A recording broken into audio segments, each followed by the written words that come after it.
All right, here we go. Kinesiology 230, Chapter 4, Presentation number 8, also known as last one for this chapter. We're going to talk muscle control of movement and also some just biomechanics. When we talk about, working out, you get better at having like a real critical eye in terms of movement patterns, etc. And the book kind of goes into this formulaic approach, in terms of coming up with an algorithm for determining muscle involvement in any movement. And I get it, and I would urge you to read through it and maybe get acquainted with these 6 steps, because I'm almost sure you're going to see them somewhere else. And they also have two tables, I think it is, maybe 3 tables that they follow up with on pages 58, which spans 2 pages, and then 61, I think, is on the left-hand side of the book. Anyways, they're good, right? But I'm not sure how many are on the exam later on. In terms of specifically determining information on those charts and on those tables. But I would definitely take a moment to acquaint yourself with those, and also acquaint yourself with this multi-step process, because that'll be on there. But I think it has its place for people who are starting off with training.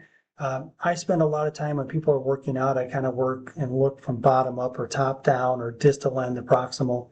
And it just, it depends on where your eye goes when you're working with somebody. Oftentimes when you're working with somebody, there's a deficiency of movement that creeps up that you can pick out in the process. But I'm going to jump into the next part of this chapter, because I think I could spend 3 hours on what they were going through with that step-by-step process and either support or refute it. I just don't want to do that. I think it's a disservice to you guys. I think if you just read that information and process, this, you'll be able to kind of get a formula for your own concept and what you would do with your people. I just don't want you to basically be biased by me, I guess is the way to say it. Okay, so when you look at biomechanics of resistance exercise, there are several different options when training for strength. All are different and all provide unique and a resistance in a unique way. Bands, chains, water, like we talked about earlier, dumbbells, barbells, medicine balls, they're all pretty unique and they all have different components to them, but they can kind of be grouped into constant, variable, accommodating types of resistance. And then you have exercises performed in the water, which we talked a little bit about that much earlier in the class. I think I just maybe spent 2 or 3 seconds on just a comment about doing something in the water, but we'll get into a little bit more here. So I took these things and I put them over on the left-hand side, and we're going to start off with constant resistance devices.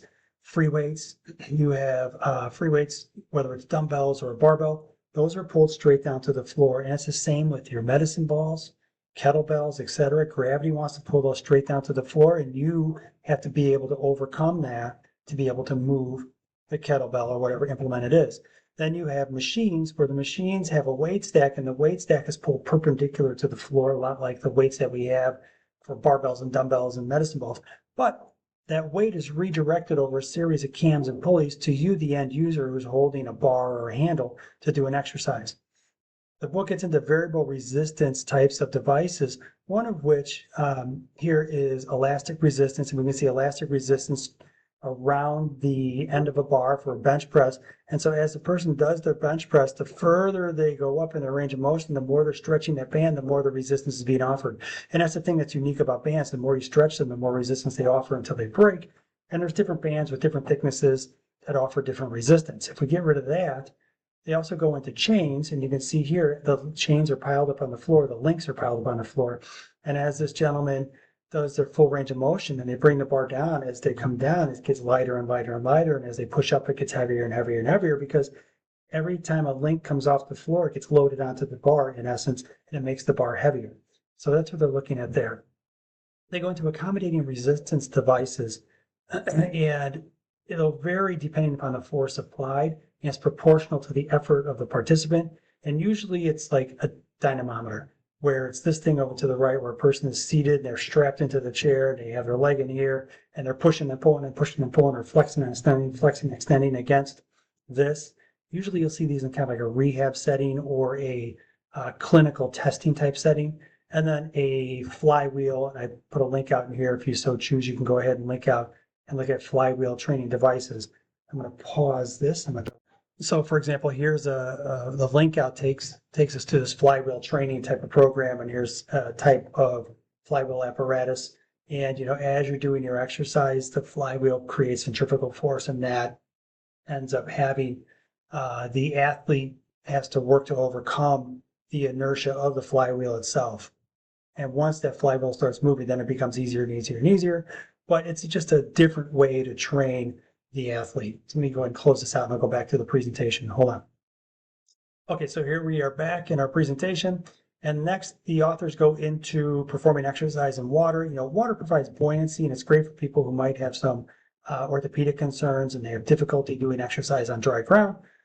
But when doing exercise in water, you have to realize that you have buoyancy, but you also have resistance that's being provided by the water.